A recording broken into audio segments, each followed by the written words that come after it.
আসসালামু আলাইকুম। চলে এলাম আরেকটি ভিডিও নিয়ে। আপনারা দেখতে পাচ্ছেন এটা হলো মিৎসুবিশি পাজারো।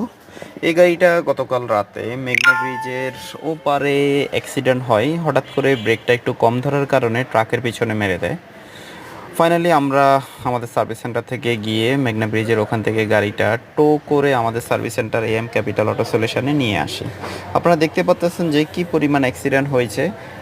সামনে রেডিয়েটর এবং ফুয়েলের পাইপ টাইপ এগুলো সবই ভেঙে গেছে, রেডিয়েটরের পাইপ টাইপ সব ছিঁড়ে গিয়েছে, বনারটা পুরো বসকে গিয়েছে, বাঁকা হয়ে গিয়েছে। তো আপনারা জানেন যে আমাদের এম ক্যাপিটাল অটো সলিউশন আমরা হাইব্রিড নন হাইব্রিড সব ধরনেরই কাজ করি। দেখতে পাচ্ছেন বনারটার কী অবস্থা, এটা ট্রাকের পিছনে ঢুকে গিয়েছিল। এবং আমাদের কাছে স্পেয়ার পার্টসও আছে। এটা হচ্ছে টয়োটা হেরিয়ার, এটা আমরা গাড়িটা পলিশ করতেছি। এই গাড়িটাও ডেন্ট পেন্ট করা হয়েছিল, এখন পলিশ চলতেছে। তো আপনাদের যে কোনো ব্র্যান্ডের গাড়ি, যে কোনো ধরনের সমস্যা আমাদের সার্ভিস সেন্টারে যোগাযোগ করতে পারেন। আমাদের কাছে হাইব্রিড নন হাইব্রিডের স্পেয়ার পার্টস আছে এবং আমরা সব ব্র্যান্ডের কাজ করে থাকি, সব ধরনেরই কাজ করে থাকি। এসি, ইলেকট্রিক্যাল, মেকানিক্যাল যে কোনো ধরনের সমস্যা আপনাদের গাড়ির আমাদের সার্ভিস সেন্টারে যোগাযোগ করতে পারেন।